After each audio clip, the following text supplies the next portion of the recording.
Welcome back, ladies and gentlemen. We are on day 1 of chapter 3.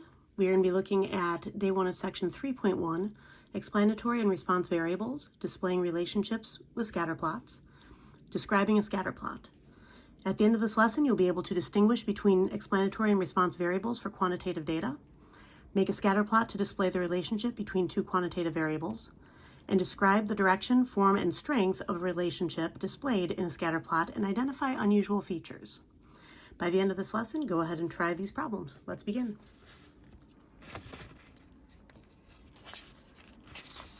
All right, as stated, we are on section 3.1, day 1, scatterplots describing relationships. You can also view much of this material in the following AP daily videos on the AP Classroom. And you can read much of this material in our textbook, The Practice of Statistics, updated 6th edition, on pages 152 to 159. Now, why do we study relationships between two variables? And how is this chapter different than section 1.1 that we looked at the beginning of the year? Well, we study relationships between two variables to make predictions and to explain phenomena. All right, section 1.1 focused on relationships between two categorical variables, while in chapter 3, we're going to focus on relationships between two quantitative variables. So two variables where it would make sense to take the average. Now, what is the difference between an explanatory variable and a response variable? Well, for our definition, a response variable measures an outcome of a study, while an explanatory variable may help predict or explain changes in a response variable. Now, something to note, in the candy grab activity, the number of candies is the response variable and handspan is the explanatory variable because we anticipate that knowing the student's handspan will help us predict the number of candies that the student can grab. All right, think back to the activity that we completed earlier today. Now, in some relationships, there is no clear explanatory or response relationship. Right? For example, SAT math score versus the SAT verbal score. There's no clear explanatory versus response relationship between those two. Now, how do we know which variable to put on which axis of a scatterplot? And where do we start each axis? Well, the explanatory variable, notice explanatory has x within it, goes on the x-axis. If you know what one axis is, then the other variable has to go on the other axis. Now, to start each axis, look at the min and max for each variable and then start and end each scale to minimize blank space. Now, you don't necessarily need to start at 0, 0 because of this. And something to remember, the first number line that you ever explored was the horizontal number line, and the vertical number line was added to the horizontal number line in response to working with more than one variable or coordinate. So the x came first, the horizontal number line came first, and the first variable that we worked with was x. And then when we looked at points that were x comma y for the Cartesian coordinate plane, then we added a second number line, which was the vertical number line, to account for that second variable. So x always goes with the horizontal axis, y always goes with the y-axis, the vertical axis. And now, what is the easiest way to lose points when making a scatterplot? And what 4 characteristics should you consider when describing a scatterplot? How do we include context? Well, the easiest way to lose points is failing to label your axes. All right, so read this comic here and you'll kind of see what I mean. Credit goes to this particular website. If you look at this link, you will find this webcomic. Now, I have some advice down here on how to make a scatterplot. Don't forget to label your axes. Put the name of the explanatory variable under the horizontal axis and the name of the response variable to the left of the vertical axis. If there is no explanatory variable, either variable can go on the horizontal axis. So if you don't have a clear explanatory variable, then either one could go there. Scale the axes, so place evenly spaced tick marks along each axis, beginning at a convenient number just below the smallest value of the variable and continuing until you have exceeded the largest value. And then plot the individual data values for each individual point, or for each individual, plot a point directly above that individual's value for the variable on the horizontal axis and directly to the right of the individual's value for that variable on the vertical axis. Now, when we're describing a scatterplot, all right, so what 4 characteristics should we consider? To describe a scatterplot, make sure to address the following 4 characteristics in the context of the data. So direction, a scatter plot can show a positive association, negative association, or no association. For its form, we need to show, a scatter plot can show a linear form or a nonlinear form. The form is linear if the overall pattern follows a straight line. Otherwise, the form is nonlinear. Strength, a scatter plot can show a weak, moderate, or strong association. An association is strong if the points don't deviate much from the form identified, and an association is weak if the points deviate quite a bit from the form identified. And then we also need to look for any unusual features. So we need to look for points that fall outside of the overall pattern and any distinct clusters of points. Sometimes there are patterns within the clusters of points that don't match the overall pattern, which you'll see in our example at the end. Now, to go into this a little bit deeper, I wanted to give you guys some visual examples.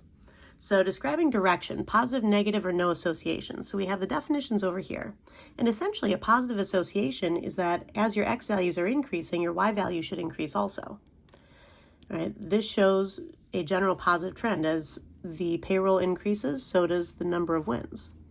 Now, over here, as the number of runs allowed increases, the number of wins is actually decreasing. This shows a negative association. Now, no association would be like this one down here.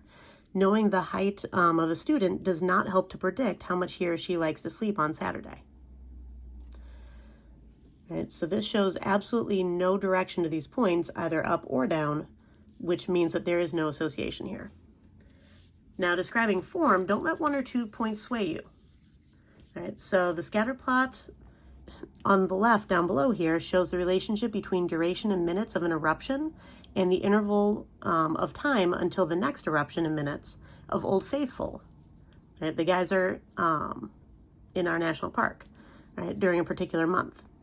So as you can see, there are just a couple of distinct clusters here, but the general overall trend is definitely positive, and it looks to be a linear relationship. I don't see much curve to this data.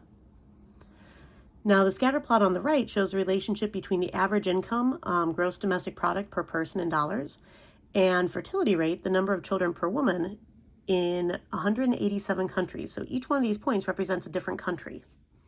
All right, so average income, so gross domestic product per person in dollars, and then average number of children per woman in each of these countries.